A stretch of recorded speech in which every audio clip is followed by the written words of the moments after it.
आज हम देखेंगे 9वीं कक्षा के प्रश्नावली 5.1 के प्रश्नों को। तो इसमें प्रश्न क्या दिया गया?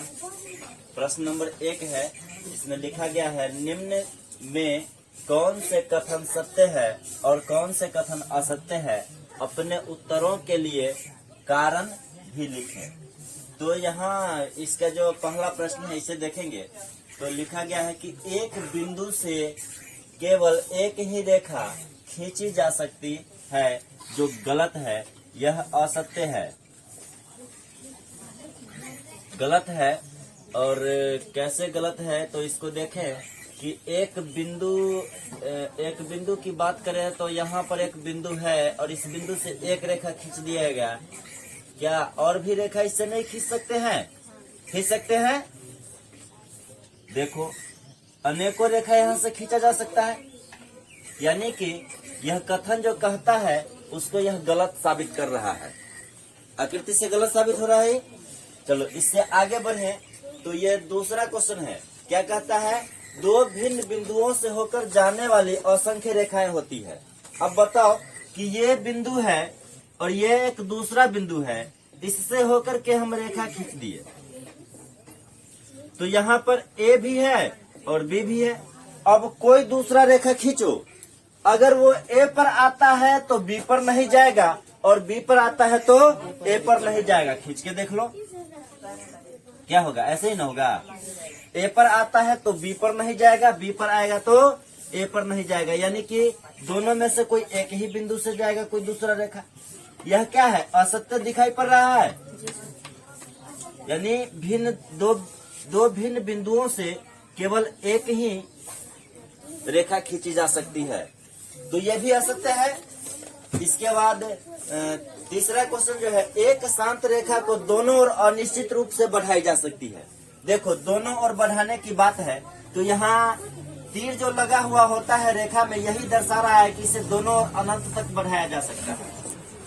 तो ये सत्य है, यानी ये असत्य हो गया और ये सत्य हो गया। चलो अब मामला को समझो। अगला प्रश्न क्या है? यदि दो वृत्त बराबर है तो उनकी त्रिज्याएं बराबर होती है। अब मामला समझो, इसमें क्या है कि एक वृत्त ये है और दूसरा वृत्त ये है, तो वृत्त की त्रिज्या केंद्र से परिधि तक की दूरी होती है और यही इसके आकार को निर्धारित करता है। अगर इसका आकार बराबर है तो इसका त्रिज्या तो बराबर होगा ही, क्योंकि इसी से तो इसका आकार पता चलता है। और जब दोनों का आकार बराबर है तो यही त्रिज्या से ही तो इसका आकार पता चलता है ना, तो त्रिज्या बराबर है, सीधी सी बात। तो ये वृत्त की बात करें तो ये जो है सत्य होगा।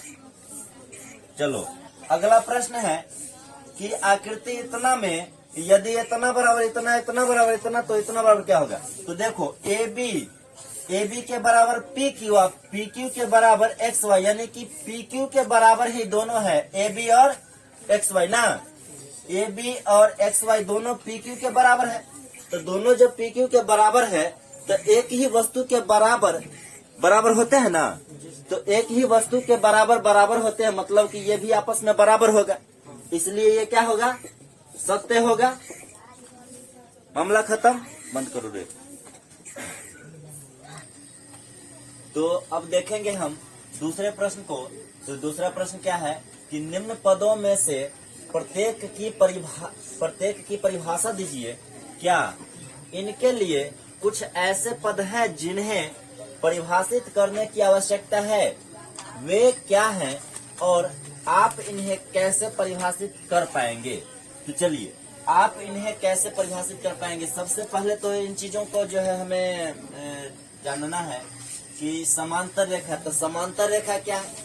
तो जब दो या अधिक रेखाएं एक साथ चलती है और उसे अनंत तक बढ़ाने के बाद भी, इन्हें अनंत तक बढ़ाने के बाद भी एक दूसरे को नहीं काटती हो, तो ऐसे रेखा को हम समांतर रेखा कहेंगे। जब दो या अधिक रेखाएं एक साथ चलती है और इन्हें अनंत तक बढ़ाने के बाद भी दोनों ओर में से किसी भी ओर, यानी दोनों ओर अनंत तक बढ़ाने के बाद किधर भी एक दूसरे को नहीं काटती हो, तो ऐसे रेखाएं समांतर रेखाएं कहलाएगी। अगर लंब रेखा की बात करें तो लंब रेखाएं क्या है? जब दो रेखाएं एक दूसरे को 90 डिग्री के कोण पर काटती है, यानी कि 90 डिग्री के कोण पर, समकोण पर एक दूसरे को काटती है, तो ऐसी रेखाएं लंब रेखाएं कहलाएगी। उसके बाद रेखाखंड। तो रेखाखंड क्या है? रेखा का वह भाग जिसके दो अंत बिंदु हो, यानी कहने का मतलब कि रेखा का वह भाग है जिसके दोनों ओर जो सीमित होगा, तो वैसे भाग को हम कहेंगे रेखाखंड। वृत्त की त्रिज्या, तो इसको समझ लीजिए कि वृत्त की त्रिज्या क्या है। तो वृत्त के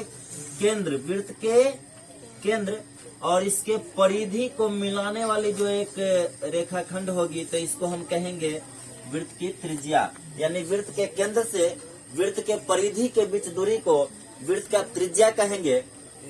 इसे आर से सूचित किया जाता है। त्रिज्या को आर से सूचित किया जाता है। इस बात को समझे। इसके बाद वर्ग की परिभाषा हम कैसे देंगे?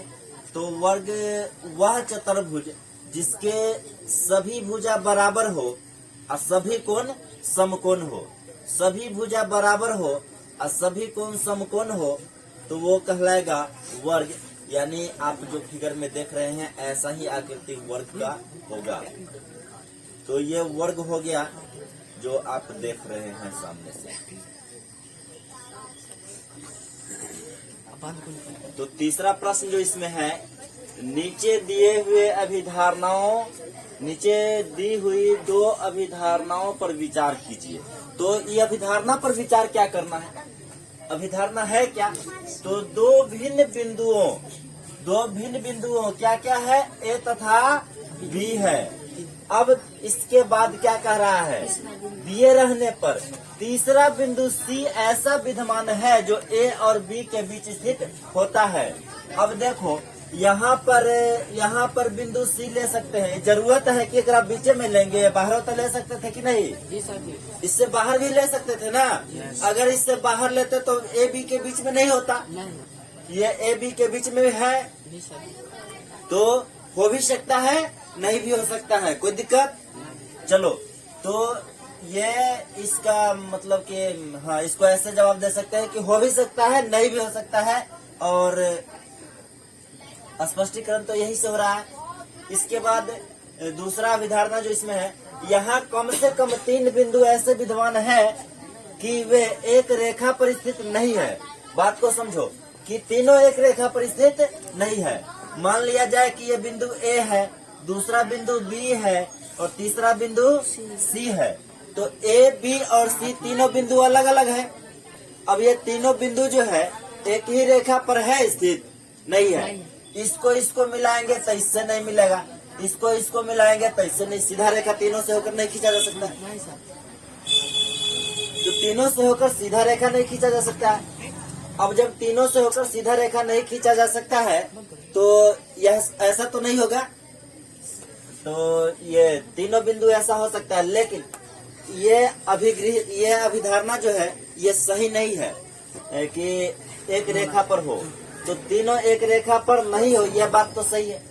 रही बात की ये किस अभिधारणा से मतलब किस अभिधारणा का अनुसरण कर रहा है, तो अभिधारणा एक का अनुसरण कर रहा है। अभिधारणा एक जो कहता है कि दो बिंदु से होकर एक सरल रेखा, यानी कि एक बिंदु से दूसरे बिंदु तक एक सरल रेखा खींची जा सकती है। तो एक बिंदु से दो बिंदु तक खींची जा सकती है और तीसरा बिंदु से नहीं खींचा जा रहा है, ये बात स्पष्ट करा रहा है।